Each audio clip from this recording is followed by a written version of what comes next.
Temuan 6 kasus Mycoplasma pneumonia di Jakarta ditindaklanjuti melalui penyelidikan epidemiologi. Hal ini untuk memutus mata rantai penularan kasus di masyarakat.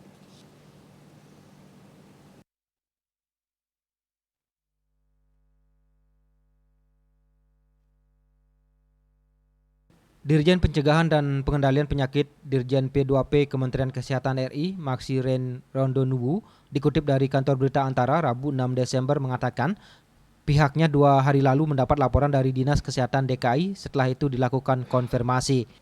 Ia mengatakan 6 kasus mikroplasma pneumonia di Jakarta dialami pasien pada rentang usia termuda 3 tahun, yang tertua 13 tahun.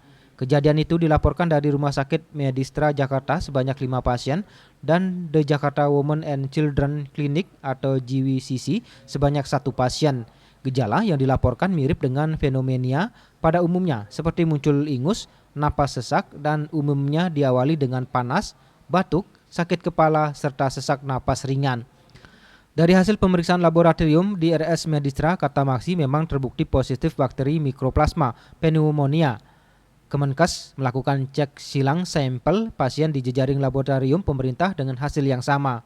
Menurut hasil laporan harian dari RS setempat, kata Maksi, semua pasien sudah dinyatakan sembuh. Namun sebagai upaya tindak lanjut atas kejadian itu, Kemenkes melakukan penyelidikan epidemiologi terhadap kejadian kontak erat dengan pasien. Meski umumnya bergejala ringan, tapi Maksi menghimbau masyarakat untuk tetap mewaspadai Mycoplasma pneumonia yang kini sedang mengalami tren peningkatan kasus di China.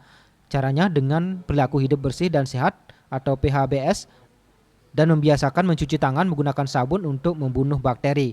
Bali Pos melaporkan.